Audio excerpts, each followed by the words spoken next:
이슈가 될 텐데요. 자세하게 정리부터 해보겠습니다. 대신증권 컨설팅랩의 문남중 연구원과 함께합니다. 안녕하세요. 네, 안녕하십니까? 네, 먼저 첫 번째 키워드 어떤 거 준비하셨는지 화면으로 바로 확인을 해보겠습니다.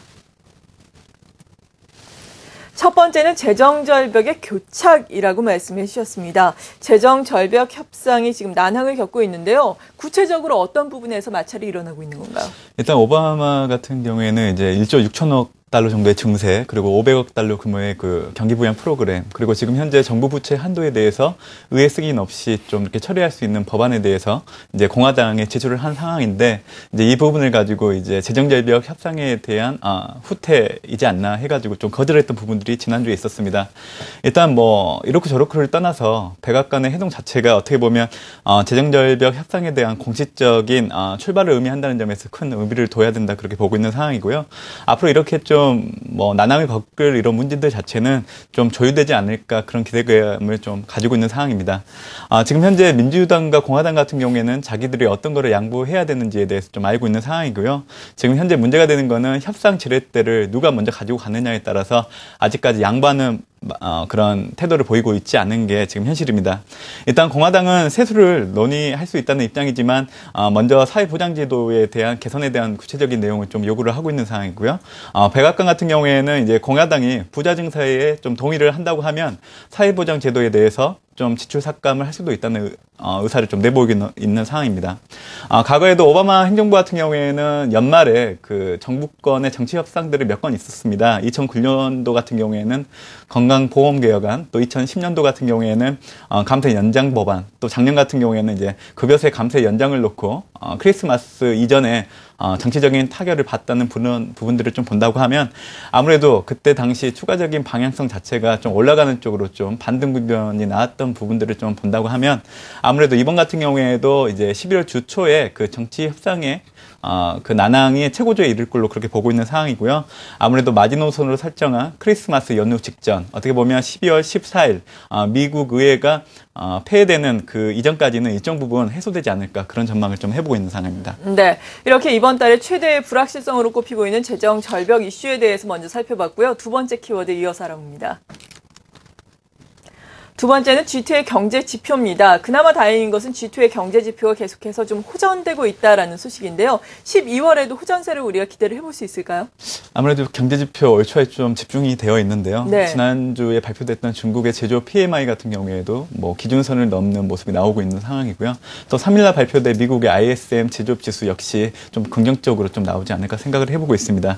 일단 중국 지표 같은 경우에는 3개월 연속 개선되면서 중국 경기에 대한 신뢰가 높아지고 있다는 부분, 그리고 이제 제조업 지수 같은 경우에는 계절적인 효과로 인해서 내년 4월까지는 좀 개선세가 이어질 걸로 그렇게 보고 있는 상황이고요. 특히 미국 같은 경우에는 11월 제조업 지수는 51.1로 그 컨센서스가 지금 현재 형성되고 있는 상황인데, 이는 10월달 지수에 비하면 약간 좀 소폭 하향하는 수치입니다. 아무래도 이런 부분들은 10월 말부터 11월 초에 있었던 북동부의 그 허리케인 샌디의 영향으로 인해서 좀 지표가 부진했던 부분에 기인하기 때문에, 뭐 이런 부분들이 미국 경제 지표에 심각한 훼손을 초래하는 요인으로 작용하진 않을 걸로 그렇게 보고 있는 상황입니다.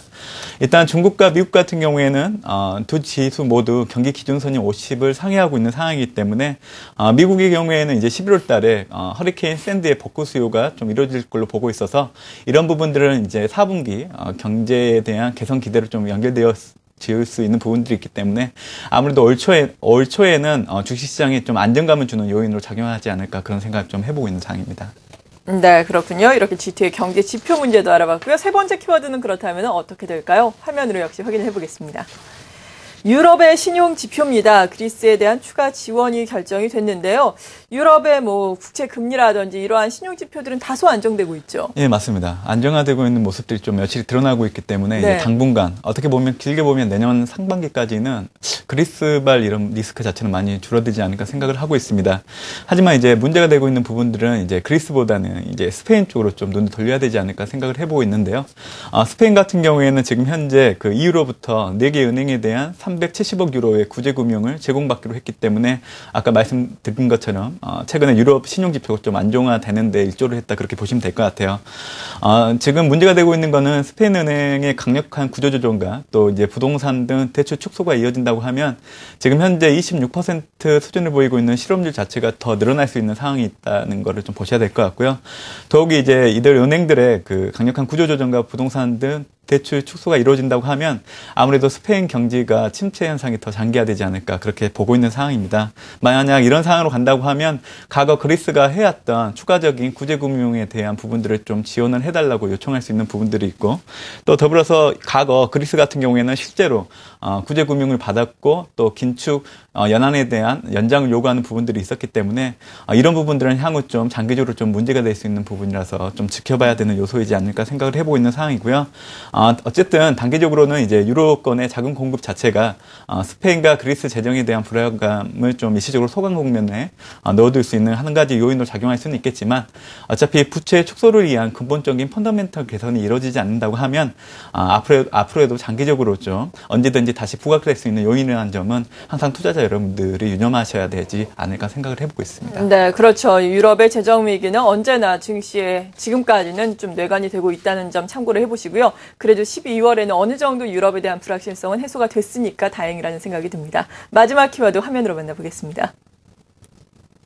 월초에 대한 기대감입니다. 월초에 대한 기대감을 가져도 좋을지 모르겠습니다. 일단 경제 지표에 대해서는 긍정적일 것이다라고 예상을 해주셨지만 미국의 재정 절벽 이슈에 대해서는 12월 초에 불안감이 극대화될 것이다라고 말씀해 주셨거든요. 네, 어떻게 봐야 될까요? 예, 뭐 그런 불안감들 때문에 이 박스권 중간선에서 좀 지수는 움직일 가능성이 좀 크고 결국에는 이제 변동성 확대 우려는 항상 가지고 가야 되는 짐이지 않나 생각을 해보고 있습니다.